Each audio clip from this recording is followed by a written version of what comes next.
जय श्री गणेश। एक समय की बात है कि विष्णु भगवान का विवाह लक्ष्मी जी के साथ निश्चित हो गया।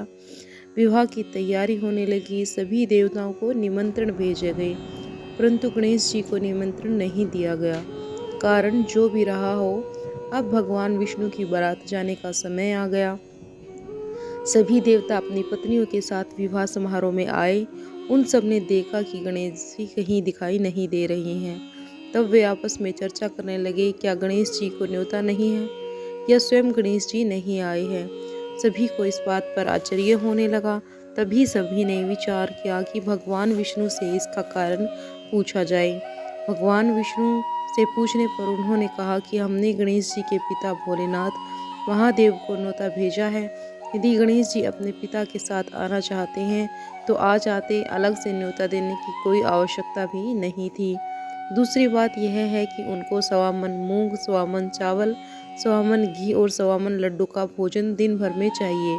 यदि गणेश जी नहीं आए तो कोई बात नहीं, दूसरे के घर जाकर इतना सारा खाना पीना अच्छा भी नहीं लगता। इतनी वार्ता कर ही रहे थे कि किसी ने एक ने सुझाव दिया, यदि गणेश जी आ भी जाए तो उनको द्वारपाल बनाकर बैठा देंगे कि आप घर की याद रखवाली रखना, आप तो चूहे पर बैठकर धीरे धीरे चलोगे तो बारात से बहुत पीछे रह जाओगे। यह सुझाव भी सबको पसंद आ गया तो विष्णु भगवान ने भी अपनी सहमति दे दी। होना क्या था, इतने में गणेश जी वहां आ पहुंचे और उन्होंने समझा बुझाकर घर की रखवाली करने बैठा दिया। बारात चल दी। तब नारद जी ने देखा कि गणेश जी तो दरवाजे पर ही बैठे हुए हैं, तो वे गणेश जी के पास गए और रुकने का कारण पूछा।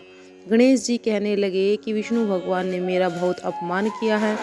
नारद जी ने कहा कि आप अपनी मूषक सेना को आगे भेज दें तो वह रास्ता खोद देगी, जिससे उनके वाहन धरती में धंस जाएंगे।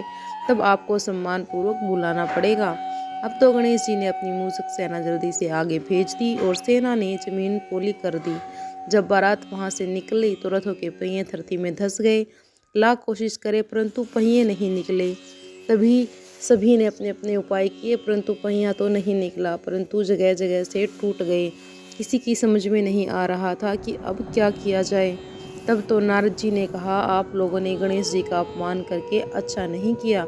यदि उन्हें मना कर लाया जाए तो आपका कार्य सिद्ध हो सकता है, यह संकट टल सकता है। शंकर भगवान ने अपने दूत नंदी को भेजा और गणेश जी को लेकर आए। गणेश जी का आदर सम्मान के साथ पूजन किया। तब कहीं रथ के पहिए निकले। अब रथ के पहिए निकल तो गए परंतु वे टूट फूट गए, तो उन्हें सुधारे कौन। पास के खेत में खाती काम कर रहा था, उसे बुलाया गया।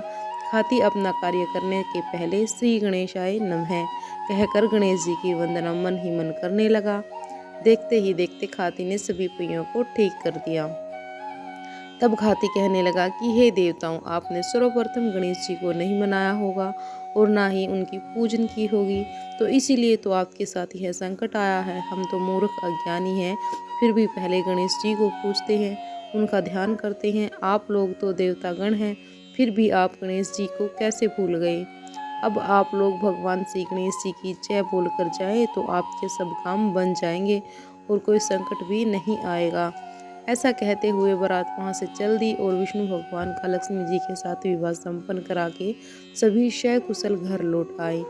हे गणेश जी महाराज, आपने विष्णु को जैसो कार्य सारियो ऐसो कार्य सबको सिद्ध कर जो। बोलो गजानन भगवान की जय हो।